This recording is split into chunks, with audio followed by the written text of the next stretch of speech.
Coverage you can count on. This is Channel 3 Eyewitness News at 11 in HD. Good evening and thanks for staying up with us. I'm Kelly McCarthy. Cameron Taylor has the night off. Ironman athletes have been going at it since 7 o'clock this morning, and some of them are still out there now 16 hours after the start of the race. As most people were waking up this morning, these athletes began their journey to swim, bike and run more than 140 miles through the scenic city.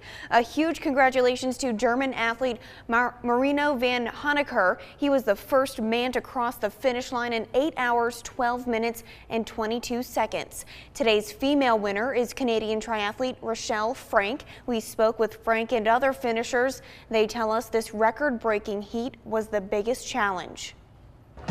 Hot. I'd definitely do this race again. This triathlon requires an individual effort to get through the long course, but athletes take comfort knowing their friends and family and even complete strangers are cheering them on along the way. Channel 3 Eyewitness News reporter Tanisha Cordell continues our team coverage. Go Team Arwen! Awesome. Yeah, hot. Today's race is a qualifier for the 2017 World Championship in Hawaii. There are 40 qualifying spots up for grabs. And if the full Ironman seems too much for you, Chattanooga will host the 70.3 event in May. Registration is now open. A water main break in the Chattanooga Valley area is leaving some residents without water. Crews with Walker County Water and Sewage are working to repair the break. It's on John Thompson Road and happened around 7:30 this evening. Crews hope to have it repaired by the early morning hours with enough time for you to get ready for work. And a standoff at an apartment complex on Dayton Boulevard ended peacefully this afternoon. Red Bank police responded to a shots fired call around 2 p.m. They say a man in the apartment refused to open the door and began making threats to harm himself and others. The SWAT team was called in for backup, and after several hours, the man surrendered to police and was taken to the hospital to be checked out. 2 shootings and 2 stabbings happened this afternoon in Chattanooga. Some of them are related. Around 12:45, Chattanooga police were called to the hospital after 2 people showed up with stab wounds.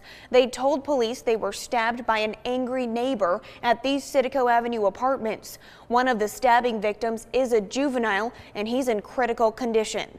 The other is an adult male and his injuries are not as serious. When police went to the apartment complex, they found another man had been shot. It's a group of neighbors that are mad at each other, and so today's incident led to 2 of those getting stabbed and one of them getting shot. The person of interest is not one of the victims that was stabbed or shot. It is a separate person. Police wouldn't tell us what the ongoing dispute is about.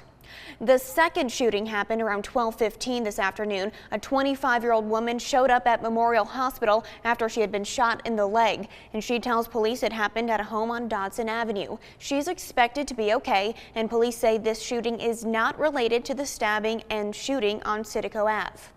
The man connected to a crash on I-75 in Ottawa that killed 6 people is scheduled for a pre-trial hearing tomorrow. Prosecutors say Benjamin Brewer was high on meth while driving a tractor trailer and caused a crash on I-75 that killed 6 people near the Ottawa exit in June of last year. A judge will hear from both sides on the case tomorrow, clearing up any issues before trial. Brewer's trial is expected to start in November. A career fair will be held tomorrow at the Eastdale Youth and Family Development Center. It's hosted by the Wilcox Boulevard Tunnel Merchants Association, and job seekers are invited to meet employers in that area and connect with businesses supporting local workers. The career fair will be from 10 a.m. until 3 p.m. And now we can check in with meteorologist Nick Austin for a first look at the weather. Hey Kelly, it was another hot day out there, I tell you, but we have cooler weather coming this week. So it's going to be a big difference compared to the last several days and really most of the summer.